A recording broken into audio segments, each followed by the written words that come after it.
तो दोस्तों, आज हम क्लास नाइन्थ की साइंस का चैप्टर 4 शुरू करेंगे, जिसका नाम है स्ट्रक्चर ऑफ द एटम, यानी एटम की संरचना। इन chapter 3 we have learned that atom and molecules are the fundamental building blocks of matter। जैसा कि हम चैप्टर 3 में ये पढ़ चुके हैं कि एटम और मॉलिक्यूल्स फंडामेंटल बिल्डिंग होती हैं किसी भी मैटर को बनाने में।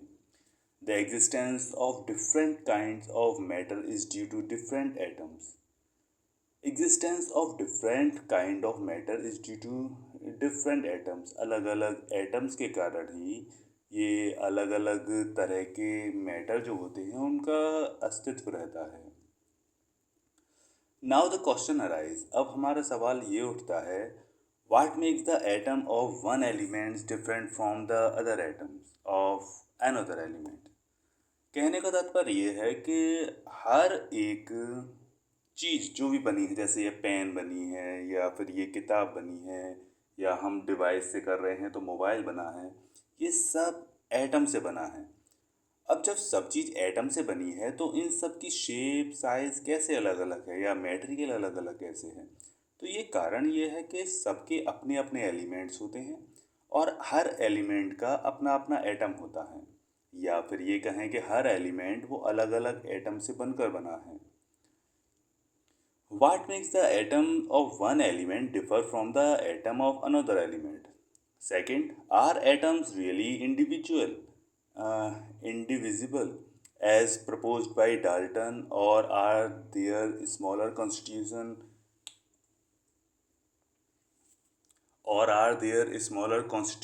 inside the atom? We shall find out the answer to these questions in this chapter.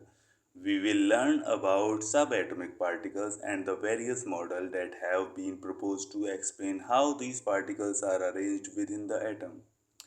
अब ये सारी चीज़ें हम पढ़ने वाले हैं इस चैप्टर में।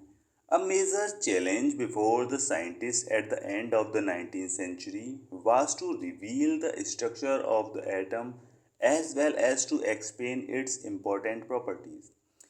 19th सेंचुरी से पहले या 19th सेंचुरी के खात्मे तक ये साइंटिस्ट को पास एक बहुत बड़ा चैलेंज ये था कि कैसे रिवील कर रहे हैं स्ट्रक्चर ऑफ एटम को और कैसे उसकी प्रॉपर्टीज को एक्सप्लेन करें। The elucidation of the structure of atom is based on a series of experiments.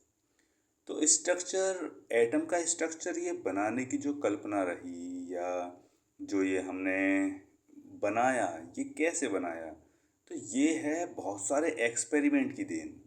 हमने कई सारे एक्सपेरिमेंट किए, हमने नहीं, साइंटिस्ट ने बहुत सारे एक्सपेरिमेंट करे और उसके बेसिस पे उन्होंने ये एटम का स्ट्रक्चर बनाया। One of the first indication that atoms are not indivisible comes from studying static electricity and the condition under which electricity is conducted by the different substances। जो सबसे पहला इंडिकेशन था कि एटम्स इंडिविजिबल नहीं होते, ये आया था स्टैटिक इलेक्ट्रिसिटी की पढ़ाई करते समय या स्टैटिक इलेक्ट्रिसिटी की जानकारी जब इकट्ठी कर रहे थे उस समय पर। और condition under which electricity is conducted by different substance. और ठीक है, charge particle in matter. For understanding the nature of charge particle in matter, let us carry out the following activity. मतलब मैटर के particles in matter, charge particles in matter. Matter के अंदर charge particles होते हैं, ये समझने के लिए हमें कुछ एक्टिविटीज़ करनी पड़ेंगी। जैसे कंघे को सूखे बालों में रब किया, तो ये क्या हमें पेपर उठा पा रहा है, पीस ऑफ पेपर उठा पा रहा है? कि हाँ, बिल्कुल उठा पा रहा है, क्योंकि हमने बचपन में ऐसे खेल खेले हैं कि सिर से हमने रगड़ा स्केल और कागज़ के टुकड़ों को उसने पकड़ लिया। तो ये स्टैटिक एनर्जी आ जाती है, इलेक्ट्रिसिटी। ठीक है। रब glass rod silk cloth and bring the road near the inflated balloon, observe what happens. हाँ बिल्कुल, ये भी हमने करके देखा, बलून उससे चिपक जाता है। From these activity we can be collide conclude that on rubbing two objects together they become electrically charged। तो इससे हमने क्या सीखा इन दो एक्टिविटीज़ से कि किसी भी चीज़ को रब करने के दो ऑब्जेक्ट्स को रब करने के लिए दो ऑब्जेक्ट्स को साथ साथ रब करने के लिए बाद दे बिकम इलेक्ट्रिकली चार्ज। तो क्या वो इलेक्ट्रिकली चार्ज हो जाते हैं? Where does this charge come from? तो ये चार्ज आता कहाँ से है? This question can be answered by knowing that an atom is divisible and consist of charge particle.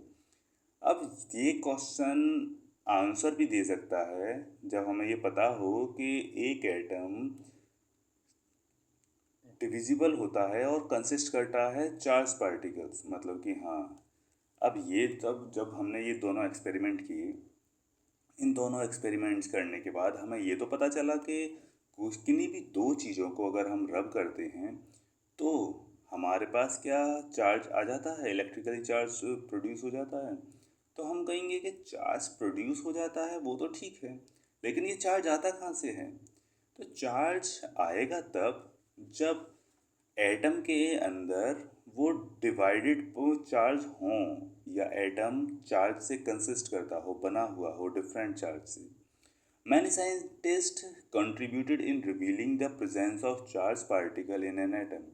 बहुत सारे साइंटिस्ट ने कंट्रीब्यूट किया था और ये रिवील करने की काफ़ी कोशिश की थी कि चार्ज पार्टिकल्स प्रेजेंट होते हैं एटम में। It was known by 1900 that the atom was indivisible particles,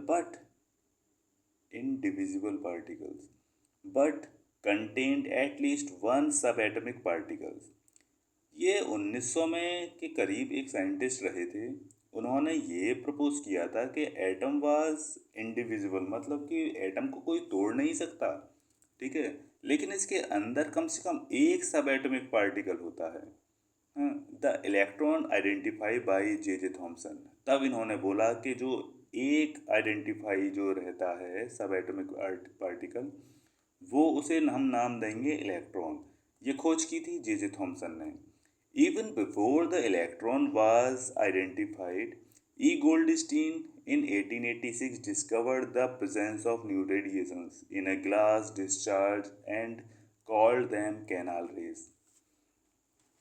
मतलब जे थॉमसन ने तो ये बना दिया था, ये इलेक्ट्रॉन की खोज कर ली थी, बना नहीं दिया था, इलेक्ट्रॉन की खोज कर ली थी कि इलेक्ट्रॉन होता है। इन्होंने ये बताया था कि किसी भी एटम में एटम इंडिविजिबल होता है, मतलब कि इसको बांट नहीं सकते, लेकिन एटम के अंदर कुछ तो ऐसा सब एटॉमिक पार्टिकल होता है, ठीक है, जो चार्ज प्रोड्यूस करता है, उसे हम बोलेंगे इलेक्ट्रॉन। तो इलेक्ट्रॉन की खोज किसने की थी? जे थॉमसन ने। अब इधर बता रहे हैं कि थॉमसन से पहले, क्योंकि थॉमसन ने तो 1900 में किया है, लेकिन थॉमसन से पहले ही एक साइंटिस्ट थे ई गोल्डस्टीन ने 1886 में ये डिस्कवर किया था कि कोई नई रेडिएशन होती है, ठीक है, रेडिएशन होती है जब इन्होंने ई गोल्डस्टीन ने 1886 में ही डिस्कवर किया था कि presence of new radiations in gas discharge and called them the canal rays. इन्होंने मतलब एक एक्सपेरिमेंट कर रहे थे गैस डिस्चार्ज का, उसमें इन्हें नई रेडिएशन प्राप्त हुई थी, इन्होंने उसे बोला था canal raise. These rays were positively charged radiation which ultimately led to the discovery of another subatomic particles। ये रेज जो थी पॉजिटिव चार्ज पार्टिकल्स की रेडिएशंस थी which ultimately lead the discovery of another subatomic particles। अब ये raise जो थी, जो इन्होंने कैनाल रेज में जो रेज बताई थी गैस डिस्चार्ज 1886 में जब गोल्डस्टीन ने एक्सपेरिमेंट कर रहे थे गैस डिस्चार्ज का, तो इन्हें कोई नई रेडिएशंस दिखाई दी थी, प्राप्त हुई थी, इसको इसने नाम दिया कैनाल रेज। तो ये रेज कुछ पॉजिटिव चार्ज के साथ थी, कुछ पॉजिटिव चार्ज रेडिएशंस थी जो अल्टीमेटली लीड कर रही थी कि हाँ कोई और सब एटॉमिक पार्टिकल्स होता है एटम में। एटम के अंदर जे थॉमसन ने सबसे पहले बता दिया, मतलब सबसे पहले क्या बताया दिया एटम को, जे थॉमसन ने बताया 1900 में कि नहीं,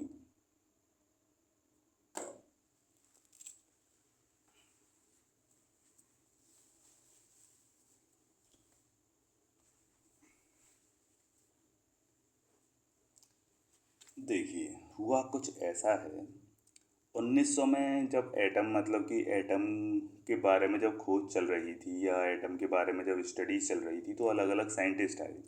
अलग अलग साइंटिस्ट ने अलग अलग अपनी अपनी राय दी, और उस राय में इन्होंने बोला, क्योंकि सब खोज कर रहे थे, सब अलग अलग क्षेत्र में अपने अपने फील्ड में काम कर रहे थे, तो एटम के क्षेत्र में कि एटम का क्या प्रोसेस है, चार्ज कैसे बन जाता है, कागज़ कैसे चिपक जाता है, ये कुछ लोग कर रहे थे। ई गोल्डस्टेन जो उनसे पहले के समय से हैं, वो अपना एक अलग प्रोसेस कर रहे थे। तो उन्होंने जब कैनाल ब्रेस, जब वो अपना गैस डिस्चार्ज का एक्सपेरिमेंट कर रहे थे, तो उन्होंने देखा कि उन्होंने क्या देखा कि एक नई रेडिएशंस उन्होंने प्रेजेंस की, कि मतलब कुछ नई रेडिएशंस की उन्होंने खोज की कि कुछ नई रेडिएशन जा रही हैं जो पॉजिटिव चार्ज रखती हैं। ठीक है, पॉजिटिव चार्ज निकलती हैं, वो गोल्ड स्टीन को दिखाई देती हैं, पता चलती हैं। तो उन्होंने ये तो बताया कि कुछ सब एटॉमिक पार्टिकल्स हैं। ठीक है, ये सब एटॉमिक पार्टिकल हैं, लेकिन क्योंकि वो उनकी थ्योरी नहीं थी, वो उन्हें जानना नहीं था, इसीलिए इन्होंने वो साइड में कर दिया। थॉमसन जो थे, वो इलेक्ट्रॉन के मतलब वो एटम की ही खोज कर रहे थे। तो उन्होंने बोला सीधे सीधे कि भाई, एटम जो है वो अनडिविजिबल है, वो बंट नहीं सकता, लेकिन इसके अंदर एक सब एटॉमिक पार्टिकल जरूर है जो कि चार्ज उत्पन्न करता है। ठीक है, इन्होंने थॉमसन ने बोला है इलेक्ट्रॉन की खोज, और गोल्डस्टीन ने कर दिया कि कोई पॉजिटिव पार्टिकल तो है, क्योंकि हम एक्सपेरिमेंट कर रहे हैं तो कोई पॉजिटिव पार्टिकल तो है। These rays were, ठीक है, सब एटॉमिक पार्टिकल। दिस सब atomic particle had a charge. ये सब एटॉमिक पार्टिकल जो गोल्डस्टीन ने किया था, उसमें कुछ तो चार्ज था, equal in magnitude but opposite in sign to the electron, जो कि सेम मैग्नीट्यूड में था लेकिन अपोजिट साइन के साथ। Its mass was approximately 2000 times as that of electron, और इसका मास जो था वो 2000 times, it was mass of approximately 2000 times as that of the electron, electron से 2000 टाइम्स ज़्यादा था। लगभग लगभग 2000 टाइम्स था mass of proton is equal to mass of electron.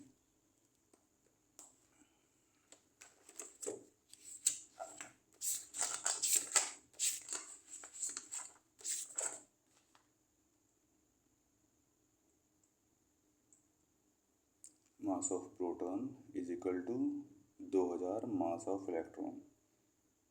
ठीक है, हाँ, तो मास ऑफ जो ये जो हमने सब एटॉमिक जो पार्टिकल्स जो हमने रेज जो देखे थे, पार्टिकल्स जो देखे थे चार्ज के, वो बराबर थे 2000 मास ऑफ इलेक्ट्रॉन के। ठीक है, 2000 टाइम्स, मतलब कि वो भारी था और ये हल्का है।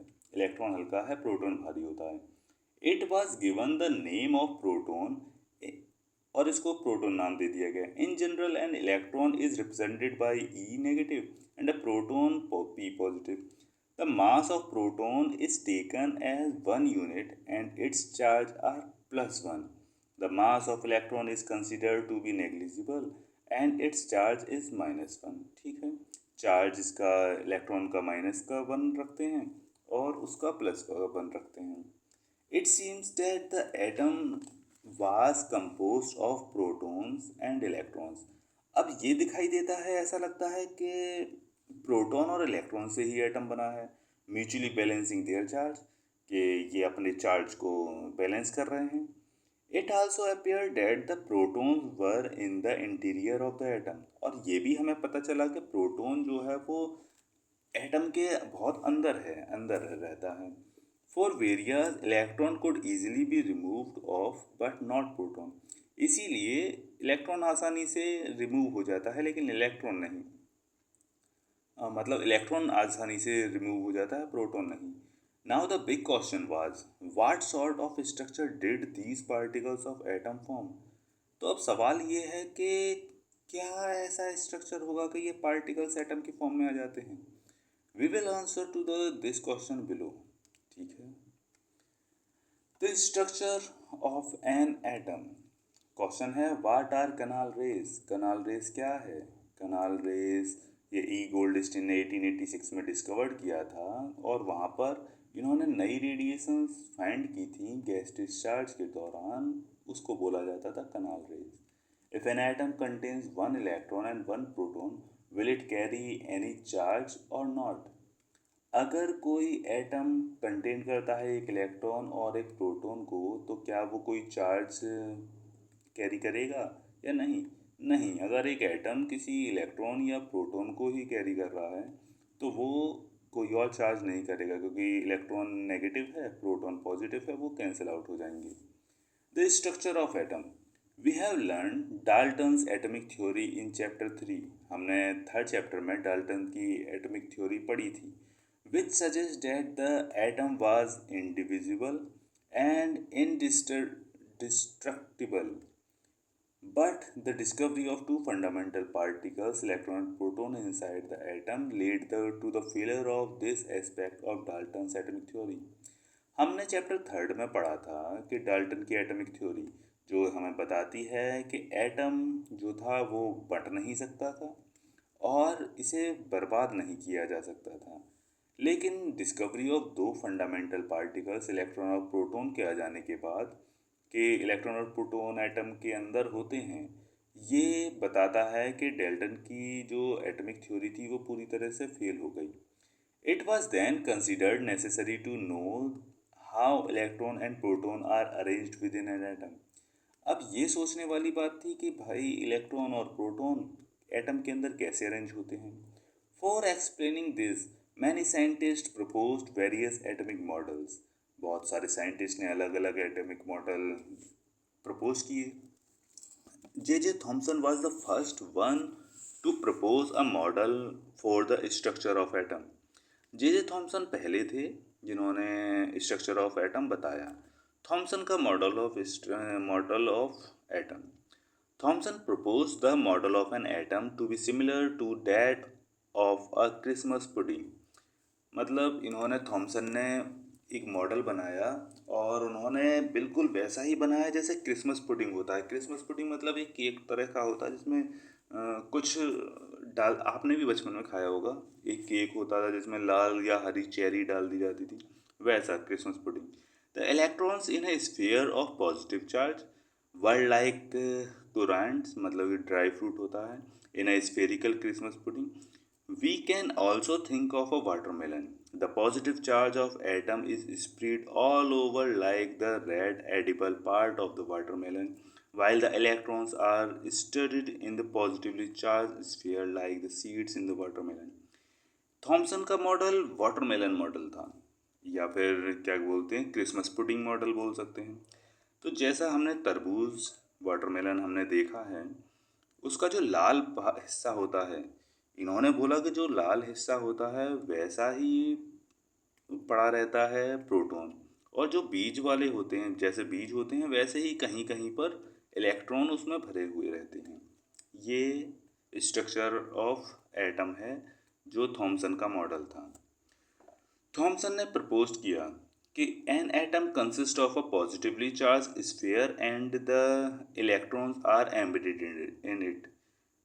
थॉमसन ने कहा कि positively charge sphere atom consist करता है और उसमें इलेक्ट्रॉन भरा रहता है। The negative and positive charge are equal in magnitude. Negative और पॉजिटिव चार्ज बराबर मात्रा में होते हैं। So the atom as a whole is electrically neutral. इसीलिए जो पूरा एटम होता है वो इलेक्ट्रिकली न्यूट्रल होता है। Although Thomson's model explained that atoms are electrically neutral, the result of experiment carried out by other scientists could not be explained by this model, as we seen below। अब जब Thompson का model ये explain किया गया तो atoms are electrically neutral. Thomson के model जो बताते हैं वो बताते हैं कि एटम जो होते हैं वो इलेक्ट्रिकली न्यूट्रल होते हैं। इसके रिजल्ट में जो एक्सपेरिमेंट्स आगे जो पढ़े साइंटिस्ट ने देखा तो could not the explain this by this model. ठीक है। Rutherford model of an atom. Ernest Rutherford was interested in knowing how the electrons are arranged within an atom. Rutherford का जो मॉडल था उसमें Ernest Rutherford को बहुत दिलचस्पी थी ये जानने में कि कैसे इलेक्ट्रॉन अरेंज करता है एटम के अंदर।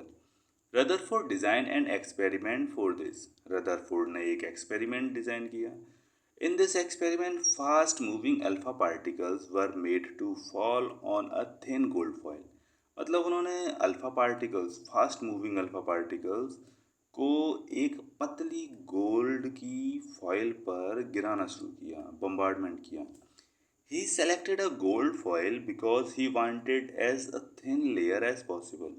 वो एक उन्होंने गोल्ड फॉइल इसलिए चुना क्योंकि वो बहुत ज़्यादा पतली लेयर चाहते थे। This gold foil was about 1000 atoms thick. ये जो गोल्ड फॉइल थी वो लगभग लगभग 1000 एटम्स मोटी थी। Alpha particles are doubly charged helium ions. Alpha particle जो थे वो हीलियम आयन से चार्ज थे। Since they have mass of 4 unit, तो इसलिए उनका मास था 4 unit. The fast moving alpha particles have a considerable amount of energy. Fast moving alpha particles के पास अच्छी खासी एनर्जी थी।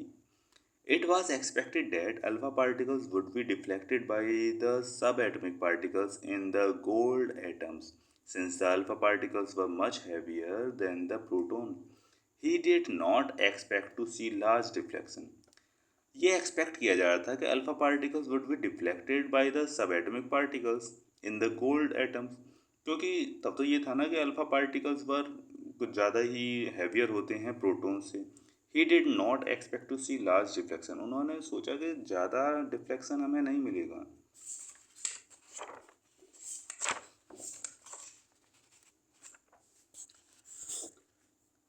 तो कुछ इस तरह से उन्होंने गोल्ड फॉइल पर स्कैटरिंग करना शुरू कर दिया था। But the alpha particle scattering experiment give totally unexpected result.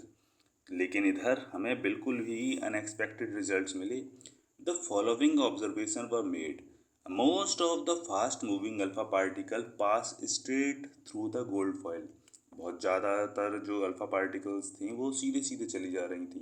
Some of the alpha particles were deflected by the foil by small angles. बहुत ही छोटे एंगल से कुछ डिफ्लेक्ट कर जा रही थी। Surprisingly 1 out of every 12,000 particles appear to be rebound. 12,000 में से एक वो उल्टा लौट जा रही थी। ठीक है। In other words, in the word of Rutherford, this result was almost as incredible as if you fire a 15 inch shell at a piece of tissue paper and it come backs and hits you. तो ये एक, इन्होंने Rutherford ने ये भी बोला कि ये रिजल्ट मतलब बहुत ही ज़्यादा इनक्रेडिबल था। अगर जैसे कि अगर आप एक 15 इंच के शेल के पीस को मतलब कि अरे ऐसे टिश्यू पेपर का करते हैं और वो वापस आ जाए, ऐसा कुछ। ई रदरफोर्ड, ये ठीक है। Let us think of an activity of an open field to understand the implementation of the experiment. Let a child stand in front of a wall with his eyes closed. Let him throw a stone at the wall from a distance. He will hear a sound when each stone strikes the wall. If he repeats this 10 times, he will hear the sound 10 times. But if a blindfolded child were to throw stones at a barbed wire fence, most of the stone would not hit the fencing and no sound would be heard. This is because there are lots of gaps in the fence which allows the stone to pass through them. अच्छा, तो Rutherford का ये model को, जो इन्होंने ये bombardment जो किया था स्कैटरिंग पार्टिकल्स का गोल्ड फॉइल पर, तो उनका हो क्या रहा है इधर कि इन्होंने क्या किया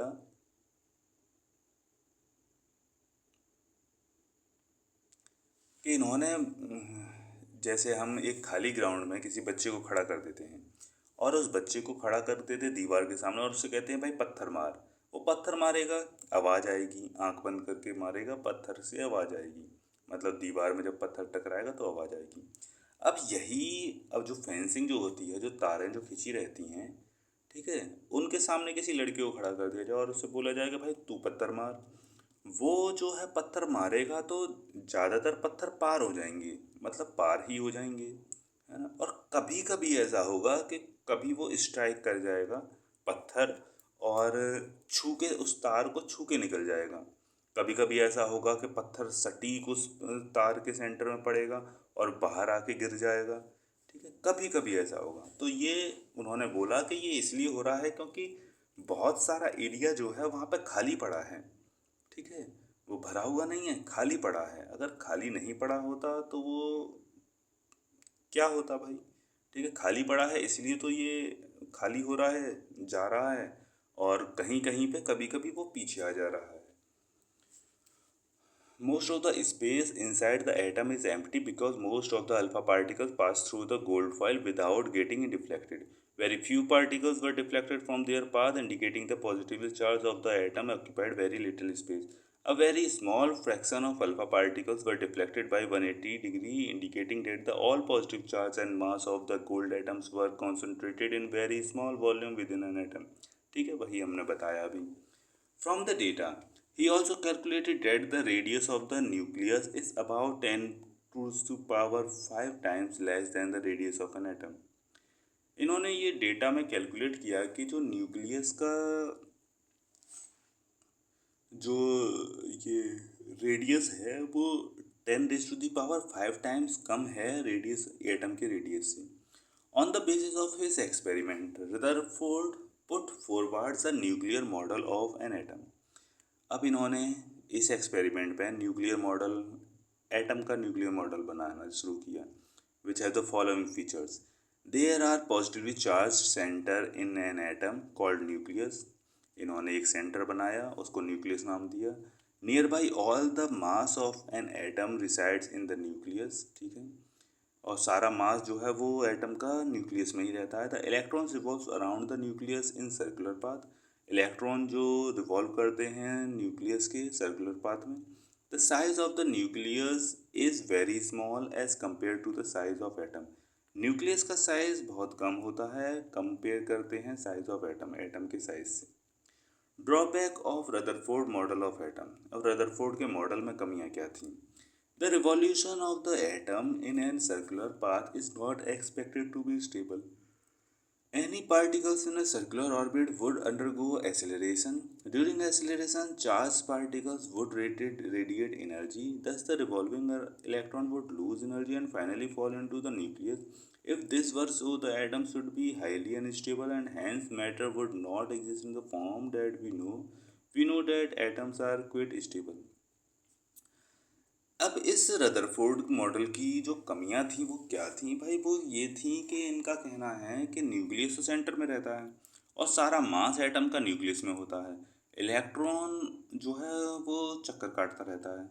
ठीक है, मतलब बाहर इलेक्ट्रॉन रहता है size of the nucleus, electron, हाँ, इलेक्ट्रॉन चक्कर काटता रहता है सर्कुलर वे में। अब जब सर्कुलर वे में इलेक्ट्रॉन चक्कर काट रहा है मतलब वो एक्सीलरेट कर रहा है, और जब एक ही में चक्कर काटेगा तो भाई वो एनर्जी भी अपनी रेडिएट करेगा। और जब एनर्जी रेडिएट करेगा मतलब कि उसमें उसे लॉस होगा, मतलब है ना, वो ख़त्म होगी उसकी एनर्जी जो है। तो वो एनर्जी जब घूम रहा है तो जब ख़त्म होती जाएगी तो वो तो न्यूक्लियस में घुस जाएगा, न्यूक्लियस में चला जाएगा, लुप्त हो जाएगा। जब वहाँ पर लुप्त हो जाएगा तो एटम तो बचेगा ही नहीं, फिर एटम स्टेबल कैसे होता है। हाँ, तो ये जो है यहाँ पर इनकी गड़बड़ी हो गई थी। इनके बाद देते हैं बोर का मॉडल आता है। बोर का मॉडल आता है इन अब क्योंकि ये जो ऑब्जेक्शन उठा है रदरफोर्ड के मॉडल में, तो बोर आते हैं। Niels Bohr put forward the following postulate about the model of an atom. अब ये कहते हैं कि only certain special orbits known as discrete orbits of electrons are allowed inside the atom. इन्होंने कहा कि भाई ऐसा है कि एटम के अंदर ये इलेक्ट्रॉन तो हैं जो कि अलग अलग ऑर्बिट्स में घूमते हैं। While revolving in discrete orbits the electron do not radiate energy. अब घूमते समय ये अपनी अपनी ऑर्बिट में इलेक्ट्रॉन्स एनर्जी रेडिएट नहीं करते। दीज ऑर्बिट्स और शेल्स कॉल्ड एनर्जी लेवल्स। ठीक है, energy levels in an atom shown in figure. ठीक है, इधर न्यूक्लियस हो गया, ये इलेक्ट्रॉन की शेल्स हैं जिसको नाम दिया गया है K L M N। ठीक है, फिर O P जो भी बढ़ता जाएगा होता जाएगा। न्यूट्रॉन, 1932 में J. Chadwick discovered another subatomic particle which had no charge and a mass nearly equal to that of proton. 1932 में जे चैडविक ने डिस्कवर किया था एक अलग मतलब एक अनदर दूसरा सब एटॉमिक पार्टिकल जिसमें कोई चार्ज नहीं था और इसका मास लगभग लगभग प्रोटॉन के ही बराबर था. It was eventually named as neutron. इसको नाम दिया गया neutron. Neutron are present in the nucleus of all atoms expect hydrogen. Hydrogen के अलावा न्यूक्लियस सब में मिलता है. ठीक है. In general neutron are present. Neutron सब में मिलता है, सारे एटम्स में मिलता है. Neutrons are present in the nucleus of all atom.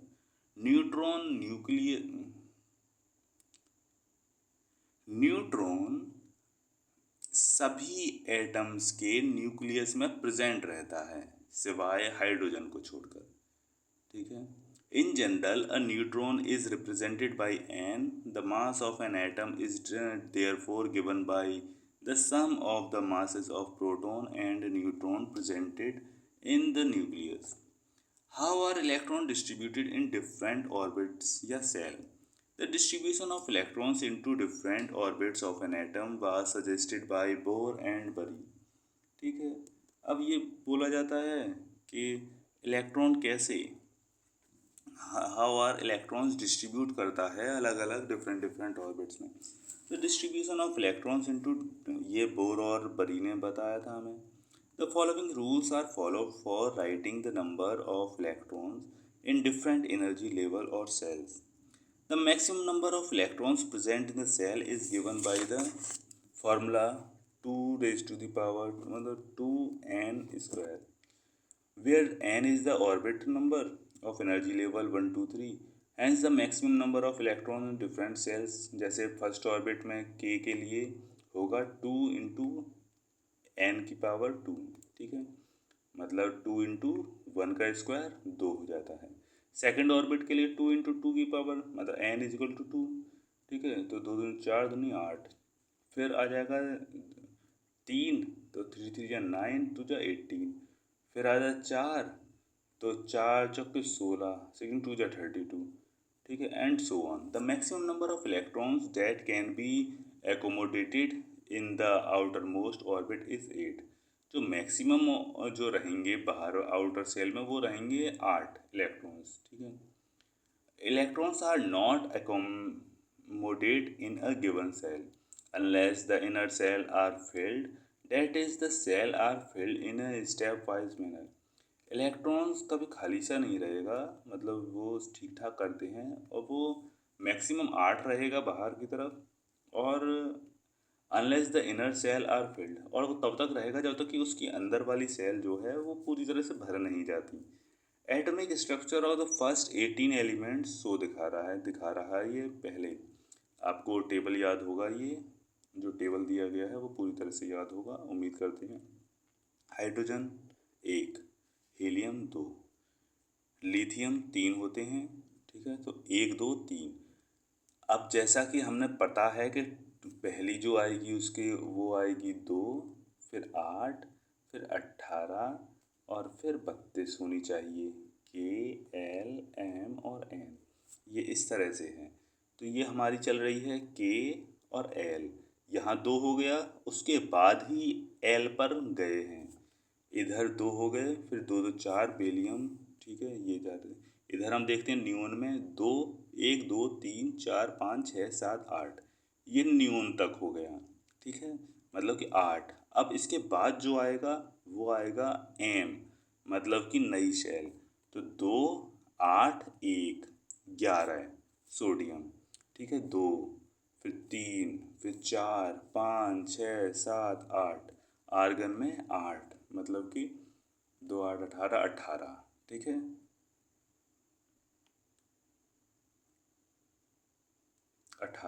ठीक है. हो गया. अब ये हैं कुछ elements. Hydrogen helium lithium beryllium boron carbon nitrogen oxygen fluorine neon sodium magnesium aluminium silicon phosphorus sulphur chlorine argon potassium calcium. ठीक है. ये इनके सिंबल्स हैं जो इनको बोला जाता है, एटॉमिक नंबर हैं। अब इसमें बोला गया नंबर ऑफ प्रोटॉन्स कितने हैं, नंबर ऑफ न्यूट्रॉन्स कितने हैं, नंबर ऑफ इलेक्ट्रॉन्स कितने हैं, नंबर ऑफ सेल KLMN और वैलेंस इलेक्ट्रॉन कितने हैं। ठीक है। Helium atom has 2 electrons in the outermost shell. ठीक है, इसमें कुछ नहीं है।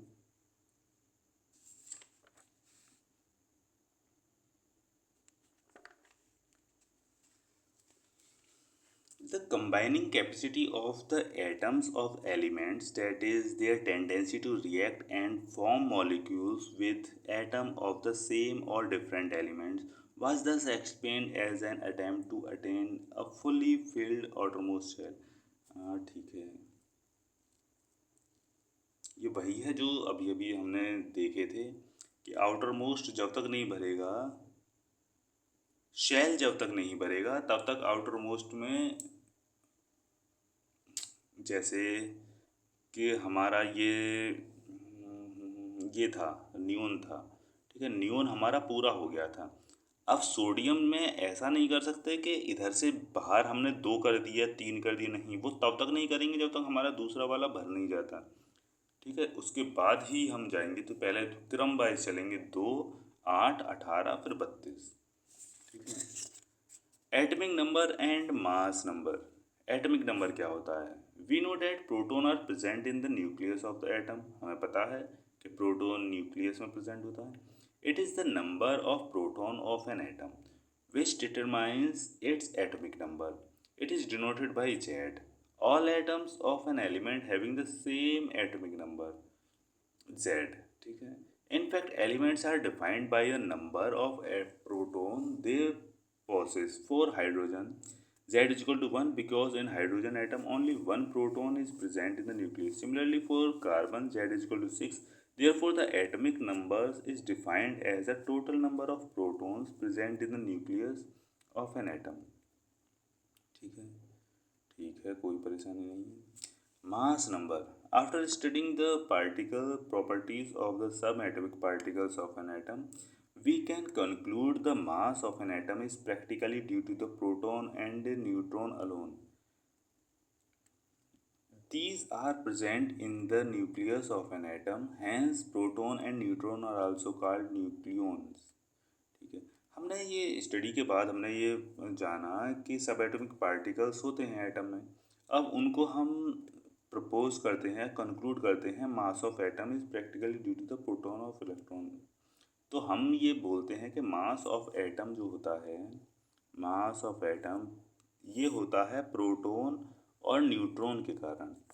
These are present in the nucleus of an atom. Proton और न्यूट्रॉन न्यूक्लियस में प्रेजेंट होते हैं। Hence, protons and neutrons are also called nucleons.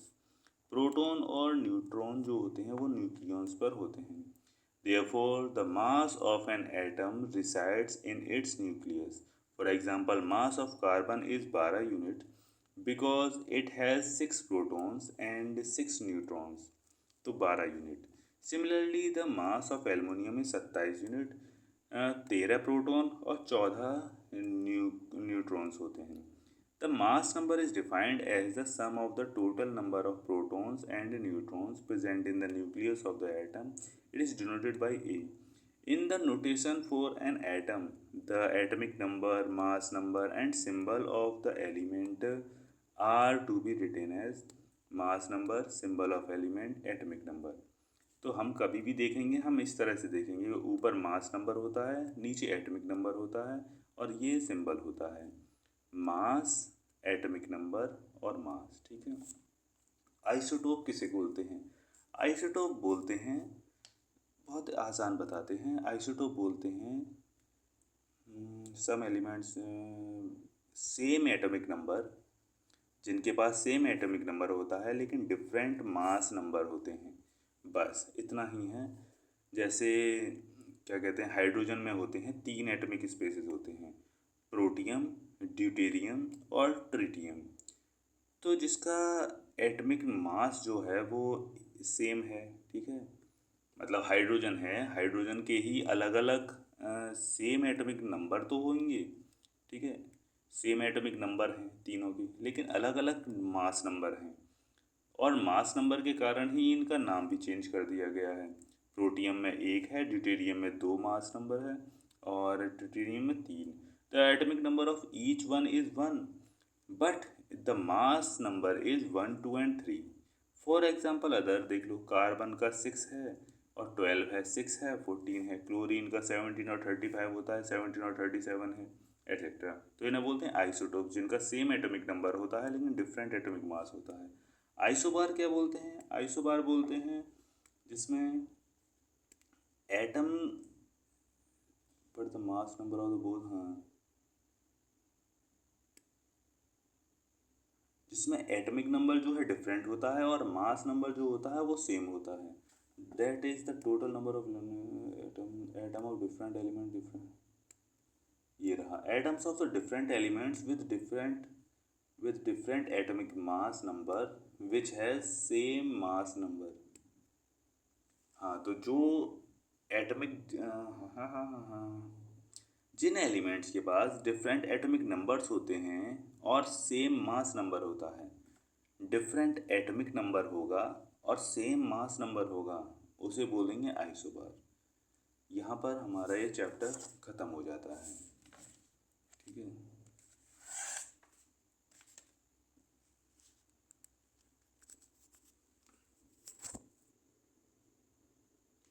नमस्कार दोस्तों, UP triple S C PET PET का एग्ज़ाम सिटी आउट हो चुका है। जैसा कि आप देख पा रहे हैं, ये ऑफिशियल नोटिस है। इसमें बोला गया है आयोग के विज्ञापन संख्या 1 परीक्षा 2025 प्रारंभिक अर्हता परीक्षा 2025 की लिखित परीक्षा, जो कि तारीख 6 और 7 सितंबर को 2025 को प्रत्येक दिन 2 पालियों में प्रदेश के 48 जनपदों में आयोजित किया जाना प्रस्तावित है। तदनुक्रम में प्रश्नगत विज्ञापन से संबंधित समस्त अभ्यर्थियों को एतद द्वारा सूचित किया जाता है कि लिखित परीक्षा हेतु जनपद की जानकारी के लिए परीक्षा जनपद की अग्रिम सूचना, परीक्षा जनपद किस जिले में आपका एग्ज़ाम पढ़ने वाला है उसकी सूचना, संबंधी विवरण आयोग की वेबसाइट UPSSC.gov.in पर जारी कर दिया गया है। आप देख सकते हैं। संबंधित अभ्यर्थी आयोग की वेबसाइट के होम पेज पर उपलब्ध एग्जामिनेशन सेगमेंट के अंतर्गत संबंधित विकल्प पर जाकर वांछित प्रविष्टियां अंकित करते हुए परीक्षा जनपद की अग्रिम सूचना देख सकते हैं और उसे डाउनलोड कर सकते हैं। अभ्यर्थियों को यह सूचित किया जाता है कि ये लिखित परीक्षा के लिए प्रवेश पत्र नहीं है। लिखित परीक्षा में प्रतिभाग करने हेतु अभ्यर्थी को वैध प्रवेश पत्र लाना अनिवार्य है। मतलब ये भी स्पष्ट कर देते हैं कि ये लिखित परीक्षा के लिए प्रवेश पत्र नहीं है। लिखित परीक्षा में प्रतिभाग करने के लिए अभ्यर्थी को वैध प्रवेश पत्र लाना अनिवार्य है। मतलब कि ये एडमिट कार्ड तो नहीं है, जब एडमिट कार्ड आएगा तो डाउनलोड करके उसे ही लेके जाना है सेंटर पर। और जो भी आप एग्ज़ाम सिटी देखोगे वो भी एडमिट कार्ड नहीं होगा, वो सिर्फ एग्ज़ाम की डेट और सिटी बता देगा आपको। ये भी सूचित किया जाता है कि आयोग द्वारा अभ्यर्थी के पंजीकृत ईमेल पर परीक्षा जनपद की अग्रिम सूचना तथा प्रवेश पत्र डाउनलोड करने संबंधित लिंक भी प्रेषित किया जा रहा है। आपकी रजिस्टर्ड ईमेल पर परीक्षा की तारीख और जनपद डाल दिया जाएगा और लिंक भी दे दी जाएगी जहां से आप वो डाउनलोड कर सकते हैं एडमिट कार्ड। आयोग द्वारा मुख्य वेबसाइट पर प्रवेश पत्र जारी करने के बाद ही अभ्यर्थी उक्त लिंक के माध्यम से अपना प्रवेश पत्र डाउनलोड कर सकेंगे। प्रवेश पत्र जारी करने के संबंध में अभ्यर्थियों को पृथक से वेबसाइट के माध्यम से सूचित किया जाएगा। ये आज ही का है, 27 अगस्त 2025 का। आज का अभी ताज़ा ऑफिशियल नोटिस निकल कर आया है, तो आप वेबसाइट पर जाकर अपना एग्ज़ाम सिटी देख सकते हैं।